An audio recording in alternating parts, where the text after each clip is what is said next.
Թեհրանում ներքաղաքական բավականին ինտենսիվ գործընթացներ են տեղի ունենում, որտեղ TRIP-ը դա, այսպես ասած, առարկաներից մեկն է, այսինքն հիմնական առարկան դա Իրանի ապագա արտաքին քաղաքականությունն է եւ Իրանի կողմնորոշվածությունն է եւ առհասարակ Իրանի պետական կարգն է։ Դրա մասին է խոսքը գնում եւ TRIP-ը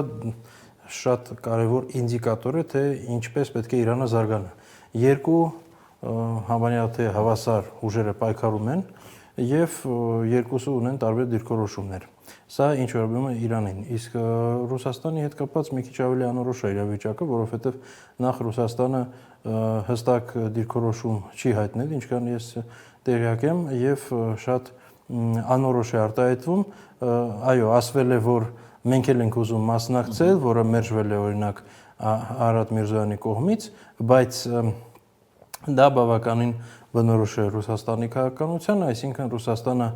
ոչ թե հստակ դիրքորոշում է հայտնում, այլ շատ հաճախ ուղղակի փնտրում է ուղիներ, որպեսզի ինքն էլ ամենտեղ խցկվի, նույնն էլ եղել է օրինակ առաջին առաջարկի կամ առաջին պահանջի Ադրբեջանի կողմից միջանցքի, որտեղ Երակոմ այսպես կոչված հայտարարության մեջ Ադրբեջանը, այո, 20 թվականի նոյեմբերի Ադրբեջանը պահանջել է միջանցք, Ռուսաստանը շատերը որակավորեցին, որ Ռուսաստանին է պետք միջանցք, չէ, Ռուսաստանին պետք է եթե լինի միջանցք, ինքը այդտեղ լինի։ Նույն իրավիճակը հիմա է, այսինքն Ռուսաստանի դիրքորոշումը այստեղ մեծաշով չի փոխվել,